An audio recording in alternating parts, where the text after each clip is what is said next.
¿Qué pasaría si el ejército más poderoso del mundo se detuviera durante 2 años ante una sola ciudad? Si 120 naves de guerra fueran hundidas por máquinas que parecían surgir de los sueños. En el año 213 a.C., las legiones romanas que habían conquistado Italia entera fueron humilladas por un anciano de 75 años. Un matemático que jamás había empuñado una espada logró lo que Aníbal no pudo hacer: detener en seco la maquinaria de guerra romana. El Mediterráneo ardía en llamas, mientras Aníbal masacraba legiones en Canas y aterrorizaba las calles de Roma. Una crisis silenciosa se gestaba en la isla de Sicilia. Siracusa, la perla del mundo griego, acababa de traicionar a Roma tras 50 años de alianza. No era una traición cualquiera, era la puñalada que podía costarle a Roma el control del Mediterráneo occidental. Marco Claudio Marcelo, el general más agresivo de Roma, conocido como la Espada del Imperio, recibió una misión que parecía simple: reconquistar Siracusa en unas pocas semanas. Pero lo que encontró tras sus murallas cambiaría para siempre la historia de la guerra, porque allí, en los laboratorios y talleres de la ciudad más culta del mundo antiguo, un genio llamado Arquímedes había decidido que las matemáticas podían derrotar a las legiones. ¿Pueden imaginarse el terror que sintieron los romanos cuando las noticias de Canas llegaron a la capital? En un solo día, agosto del año 216 a.C., Aníbal había aniquilado a 80.000 soldados romanos. La flor innata de la juventud romana yacía en los campos de Apulia. Las madres lloraban en las calles, el Senado entraba en pánico, y por primera vez en siglos Roma contemplaba la posibilidad real de su destrucción. Aníbal había logrado lo imposible: llevar la guerra al corazón del imperio que creía invencible.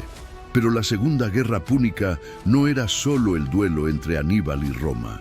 Era el choque titánico entre dos mundos completamente diferentes.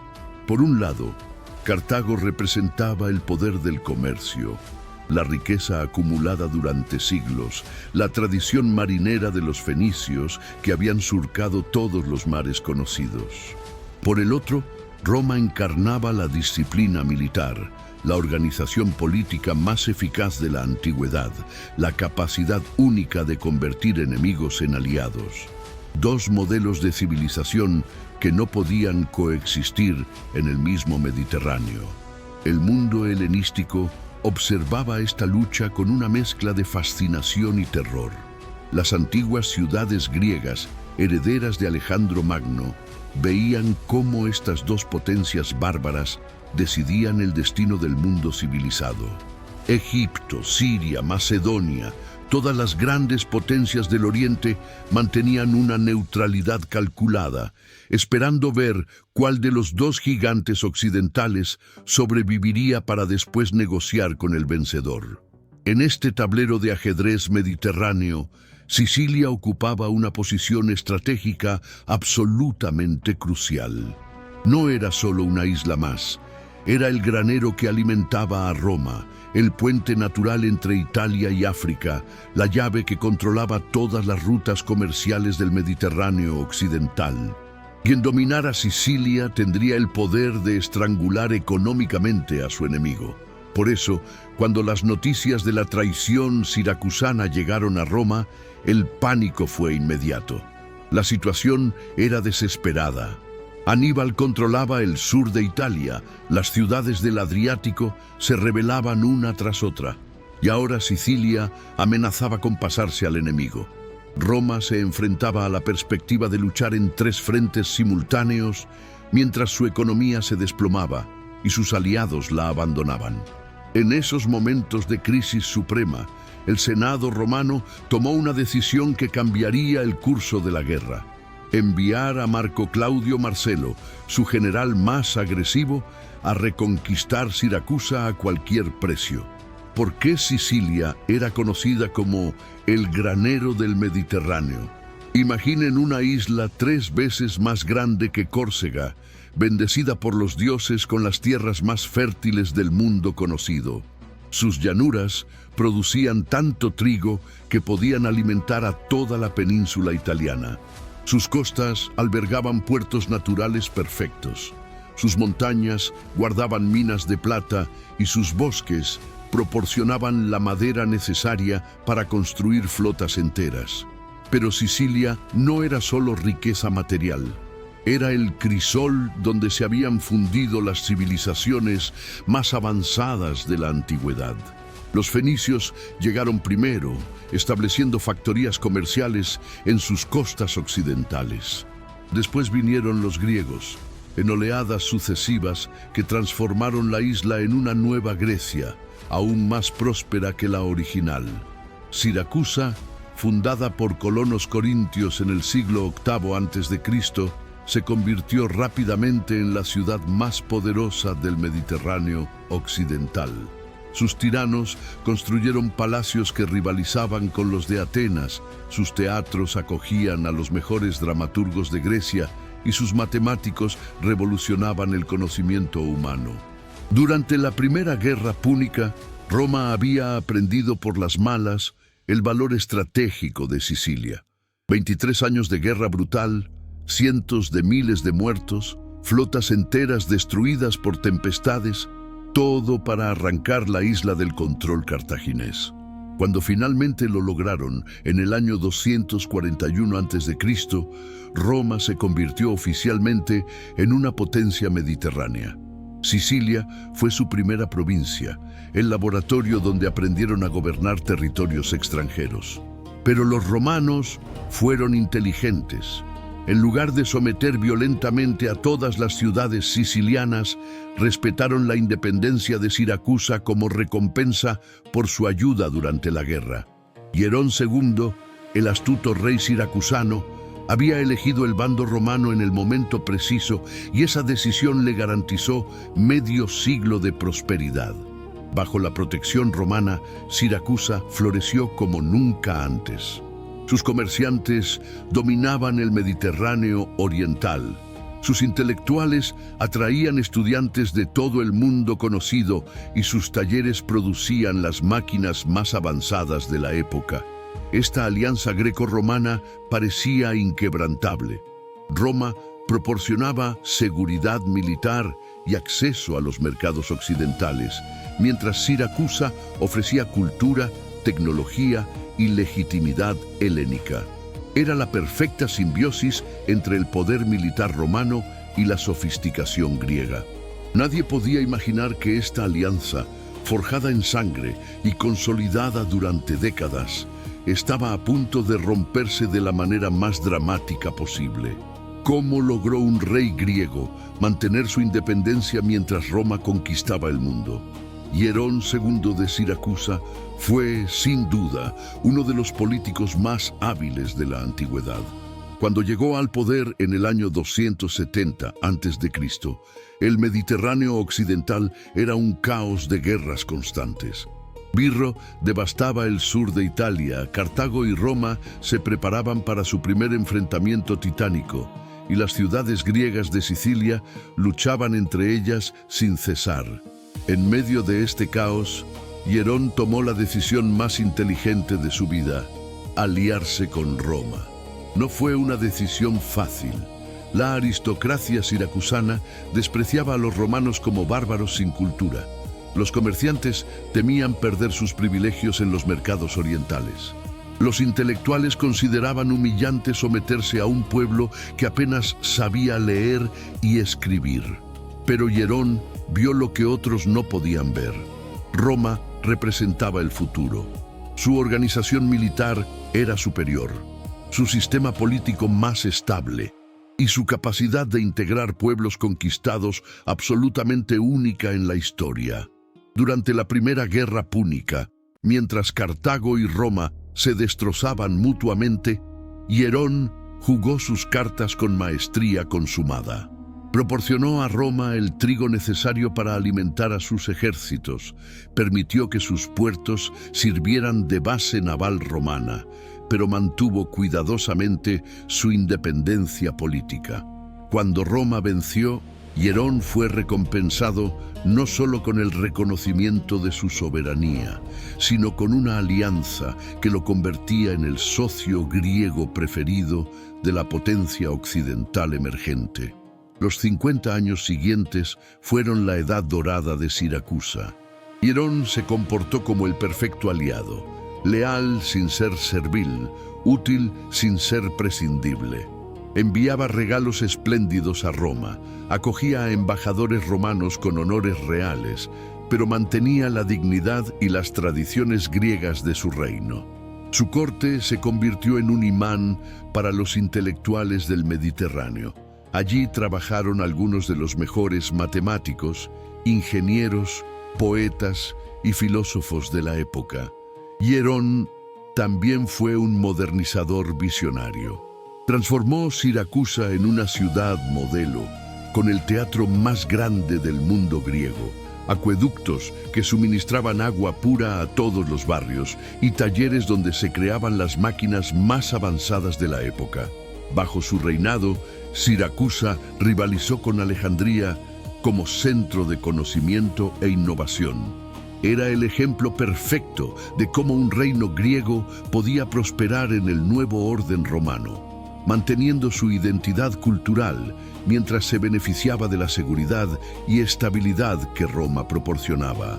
¿Puede la muerte de un solo hombre cambiar el destino de un imperio? En el año 215 a.C., cuando Hierón II cerró los ojos para siempre, murió con él medio siglo de sabiduría política. El anciano rey había sido el arquitecto de la alianza greco-romana, el único hombre capaz de navegar entre las aguas turbulentas de la gran política mediterránea, manteniendo la independencia de su ciudad. Con su muerte, Siracusa quedó huérfana de liderazgo en el momento más peligroso de su historia. Su nieto Hierónimo, que heredó el trono a los 15 años, era todo lo contrario de su abuelo. Donde Hierón había sido cauteloso, Hierónimo era impulsivo. Donde el anciano rey había cultivado la paciencia y la diplomacia, el joven soberano ardía en ambición y resentimiento. La aristocracia siracusana, que durante décadas había guardado silencio sobre su desprecio hacia Roma, encontró en el nuevo rey un oído dispuesto a escuchar sus quejas. Los cortesanos que rodeaban al joven monarca le llenaron la cabeza de sueños grandiosos. Le hablaban de los tiempos en que Siracusa había sido una potencia independiente, cuando sus tiranos desafiaban a Atenas y Cartago por igual. Le recordaban que su ciudad había sido la cuna de Arquímedes, que sus antepasados habían derrotado a la expedición ateniense más poderosa de la historia. ¿Por qué un rey descendiente de héroes tenía que humillarse ante los bárbaros romanos? Pero los verdaderos arquitectos del cambio no eran los nostálgicos cortesanos siracusanos, sino dos hermanos cartagineses que habían llegado a la corte con una misión muy específica. Epícides e Hipócrates, hijos de un siracusano exiliado que había hecho fortuna en Cartago, regresaban a su ciudad natal como agentes del gobierno púnico. Su misión era simple pero revolucionaria: convencer a Siracusa de que se uniera a la causa cartaginesa en el momento en que Aníbal tenía a Roma al borde del colapso. La seducción fue gradual pero implacable. Los hermanos cartagineses pintaron un futuro dorado donde Siracusa recuperaría su posición como potencia mediterránea independiente. Le prometían al joven rey territorios en el sur de Italia, control sobre el comercio oriental y el respeto de Cartago como socio igual. Todo lo que tenían que hacer era romper con Roma en el momento preciso, cuando la República estuviera demasiado débil para vengarse. Era una apuesta arriesgada, pero para una mente joven y ambiciosa como la de Hierónimo resultaba irresistible. ¿Qué convierte a un soldado común en la leyenda más temida de su época? Marco Claudio Marcelo nació alrededor del año 270 a.C. en una familia que respiraba gloria militar desde hacía generaciones. Pero a diferencia de otros nobles romanos que heredaban sus cargos por derecho de sangre, Marcelo tuvo que ganarse cada victoria con su propia espada.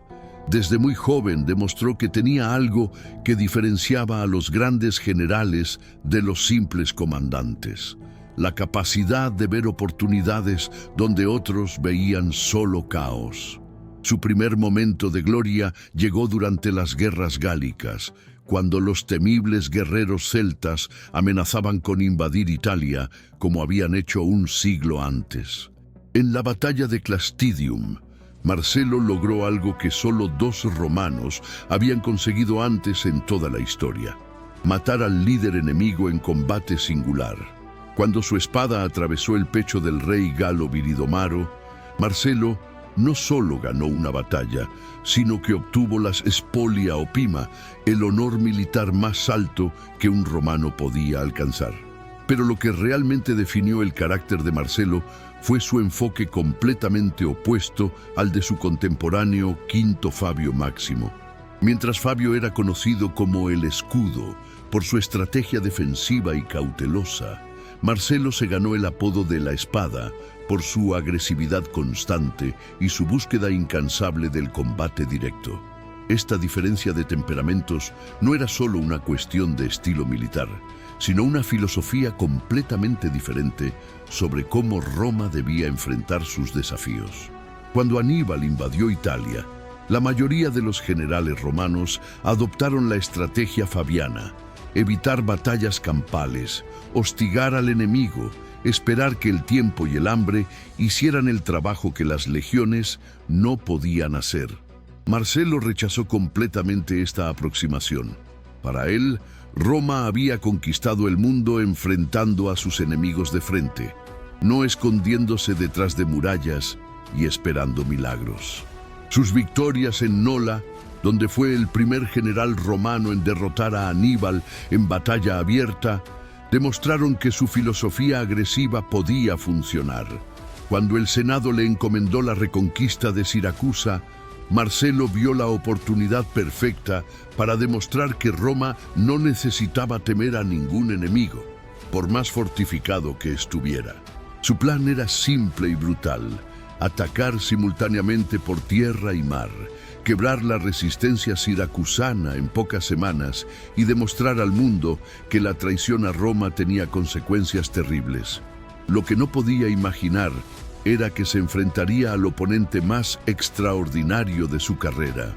¿Pueden las matemáticas detener a las legiones más poderosas del mundo? En la primavera del año 213 a.C., Marco Claudio Marcelo llegó a las costas de Siracusa con la fuerza naval más impresionante que Roma había enviado jamás contra una sola ciudad. 120 naves de guerra surcaban las aguas azules del puerto siracusano, mientras las famosas sambucas, torres de asedio flotantes de más de 30 metros de altura, se acercaban amenazadoramente a las murallas que habían protegido la ciudad durante 5 siglos. Pero cuando los romanos iniciaron su ataque coordinado por tierra y mar, se encontraron con algo que desafió todas sus experiencias militares previas. Desde las murallas de Siracusa comenzaron a surgir máquinas que parecían surgir de los sueños de los dioses. La primera sorpresa fueron las catapultas de Arquímedes, que no se parecían a nada que los romanos hubieran visto antes. Mientras las catapultas tradicionales lanzaban proyectiles en arcos predecibles, las máquinas del genio griego tenían una precisión aterradora, capaces de ajustar su trayectoria para golpear objetivos específicos a distancias que parecían imposibles. Cuando las sambucas romanas se acercaron a las murallas marítimas, esperando desplegar sus escaleras y permitir el asalto de las tropas, se encontraron con la creación más espectacular de Arquímedes, la temible garra o manus ferrea. Estas máquinas eran grúas gigantescas equipadas con garfios de hierro que se desplegaban desde lo alto de las murallas. Cuando una nave romana se acercaba lo suficiente, la garra descendía como la mano de un titán, se aferraba a la proa del navío y mediante un complejo sistema de poleas y contrapesos levantaba literalmente la embarcación fuera del agua. El espectáculo era aterrador y fascinante a la vez. Los soldados romanos observaban con horror cómo sus quinquerremes, navíos que pesaban decenas de toneladas, eran izados como juguetes por estas máquinas imposibles. Pero lo peor no era solo ser levantados del agua.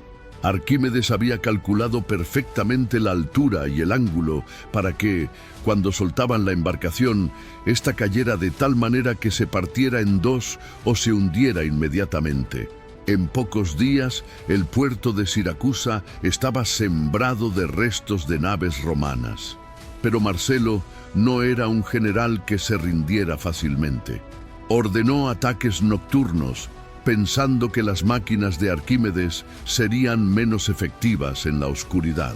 Se equivocó completamente. El genio griego había previsto esta táctica y había diseñado armas específicas para el combate nocturno. Los escorpiones, catapultas pequeñas pero mortíferas que podían disparar una lluvia continua de proyectiles. Además, había abierto troneras secretas en la base de las murallas, agujeros perfectamente calculados que permitían acribillar a cualquier soldado romano que lograra acercarse a las murallas. Durante 8 meses, las legiones más disciplinadas del mundo fueron humilladas por las creaciones de un anciano matemático. Plutarco cuenta que los soldados romanos llegaron a tal punto de terror que huían en pánico cada vez que veían aparecer el más mínimo objeto sobre las murallas siracusanas, temiendo que fuera una nueva máquina diabólica de Arquímedes. La guerra se había convertido en algo completamente nuevo. No era solo un enfrentamiento entre ejércitos, sino entre dos formas completamente diferentes de entender el poder. ¿Cómo puede caer la ciudad más defendida del mundo? Después de 2 años de asedio infructuoso, después de ver sus naves destruidas y sus legiones humilladas, Marco Claudio Marcelo había aprendido una lección terrible. La fuerza bruta no siempre triunfa sobre el ingenio. Pero Roma no había conquistado el Mediterráneo solo con muscle militar. Los romanos eran maestros de la paciencia, la diplomacia y, cuando era necesario, la corrupción. Si no podían tomar Siracusa por asalto, la tomarían por otros medios.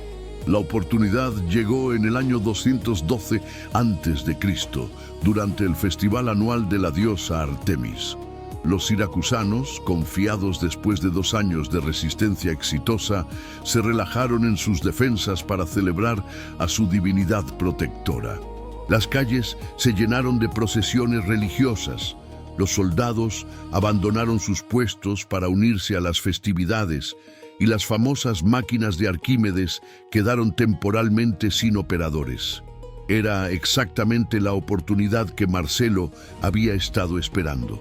Durante la noche más oscura del festival, 1000 soldados romanos selectos se acercaron silenciosamente a una sección menos vigilada de las murallas. No fueron detectados hasta que ya estaban escalando las fortificaciones. Los pocos guardias que encontraron fueron eliminados sin hacer ruido, y antes del amanecer, los romanos habían abierto las puertas principales de la ciudad. Las legiones que habían esperado durante 2 años fuera de las murallas entraron como una avalancha humana. El pánico se extendió por las calles de Siracusa como un incendio. La población, que había resistido heroicamente durante tanto tiempo, se encontró de repente con soldados romanos en cada esquina. Algunos ciudadanos huyeron hacia la ciudadela interior, otros intentaron resistir casa por casa, pero la mayoría simplemente trató de proteger a sus familias del saqueo que todos sabían que vendría. Las calles que habían resonado con cánticos religiosos pocas horas antes ahora se llenaron de gritos de terror. Pero incluso después de tomar la ciudad exterior, la resistencia siracusana no había terminado. Miles de ciudadanos se refugiaron en la ciudadela interior, la parte más fortificada de Siracusa, donde esperaban poder resistir hasta que llegara ayuda cartaginesa. Marcelo, que había aprendido a respetar la tenacidad de los siracusanos, no intentó tomar la ciudadela por asalto. En su lugar, impuso un cerco total, cortando todos los suministros de agua y comida. Fueron 8 meses más de agonía lenta. Los defensores de la ciudadela comieron primero todos los animales domésticos, después las ratas y los gatos, y finalmente hierba y corteza de árbol.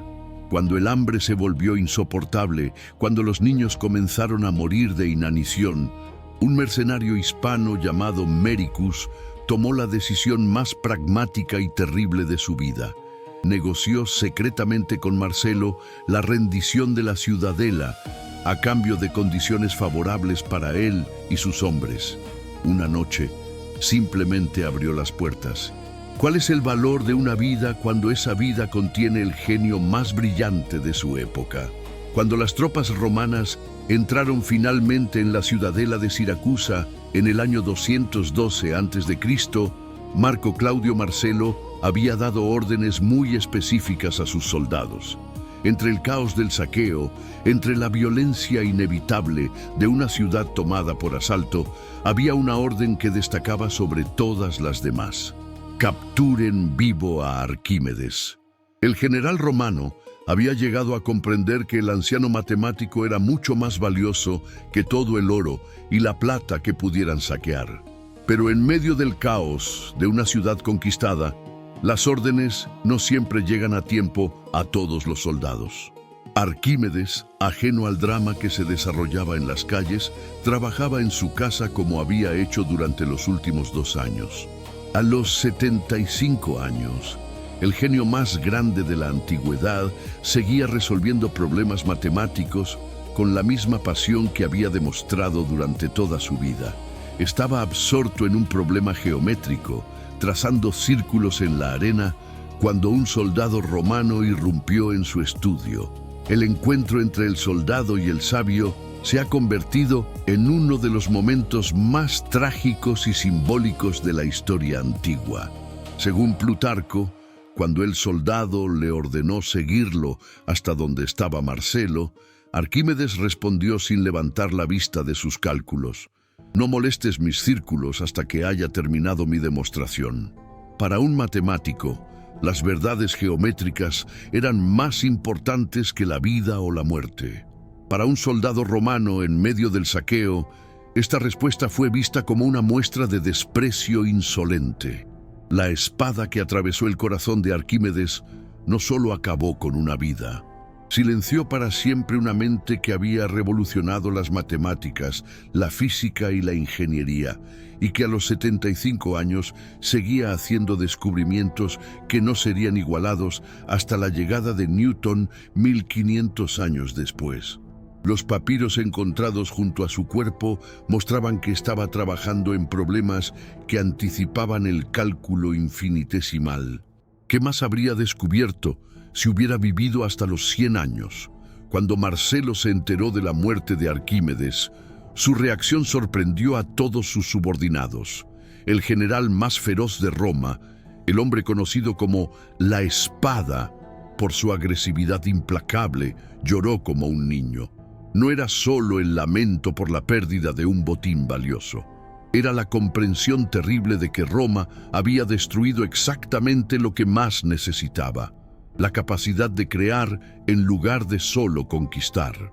Marcelo ordenó que se dieran honores fúnebres al matemático y que su tumba fuera marcada con una esfera inscrita en un cilindro, representando uno de sus teoremas más preciados. El saqueo de Siracusa se prolongó durante días. Los soldados romanos, frustrados después de 2 años de humillaciones, se vengaron con una violencia que horrorizó incluso a algunos de sus propios oficiales. Las obras de arte acumuladas durante siglos fueron cargadas en naves rumbo a Roma. Las máquinas astronómicas de Arquímedes, dispositivos que mostraban el movimiento de los planetas con precisión asombrosa, fueron llevadas como trofeos para decorar las villas de los nobles romanos.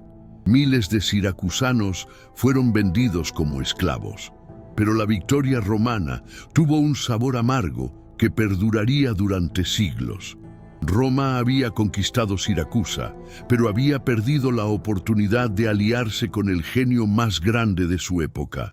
Los ingenieros romanos estudiarían durante décadas las máquinas de Arquímedes, tratando de entender cómo funcionaban, pero nunca lograron replicar completamente su precisión y efectividad. Habían capturado las creaciones del genio, pero no su método de pensamiento.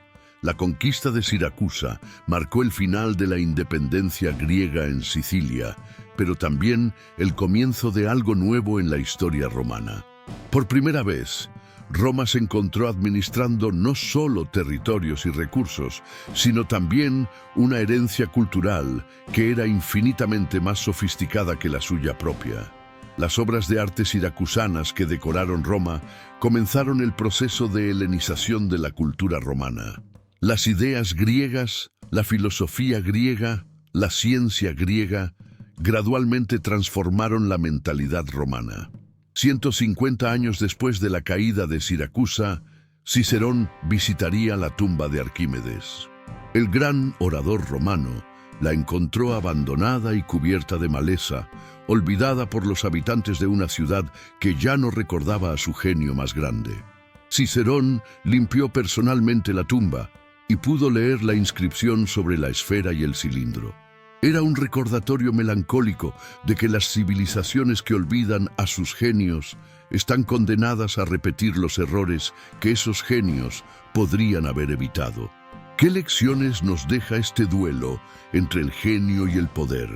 La historia del cerco de Siracusa trasciende el relato de una batalla antigua para convertirse en una reflexión eterna sobre la naturaleza humana. Arquímedes demostró que una sola mente brillante puede detener ejércitos, que la ciencia puede ser más poderosa que la fuerza bruta, que el conocimiento es el arma más efectiva contra la ignorancia, pero también demostró la fragilidad trágica del genio en un mundo dominado por la violencia. Roma aprendió de Arquímedes, pero nunca lo entendió completamente.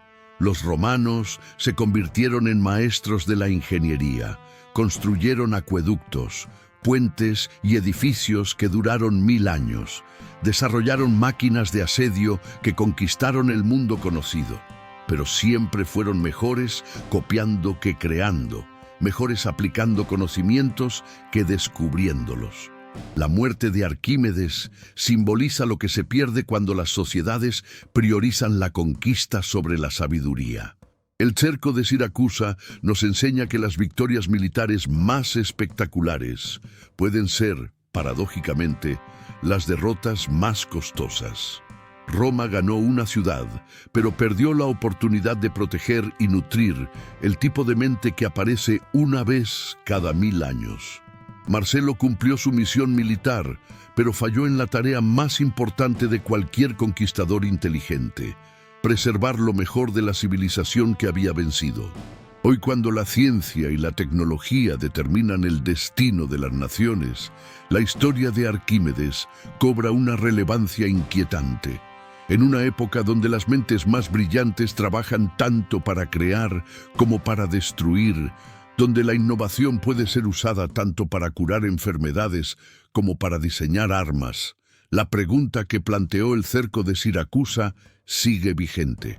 ¿Seremos lo suficientemente sabios para proteger a nuestros genios o los destruiremos en nombre del poder? Al final, la verdadera grandeza de Arquímedes no reside en las máquinas que construyó para defender Siracusa, sino en las ideas eternas que legó a la humanidad.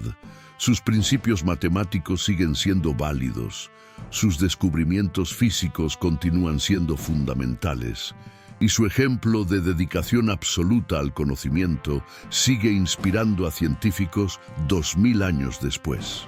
En cambio, el imperio que lo destruyó es solo un recuerdo en los libros de historia. Porque al final, cuando todas las legiones han marchado y todos los imperios han caído, Lo único que permanece son las ideas. Y en esos círculos trazados en la arena de Siracusa, perdidos para siempre bajo las botas de un soldado romano, yacen enterrados secretos que podrían haber cambiado el mundo.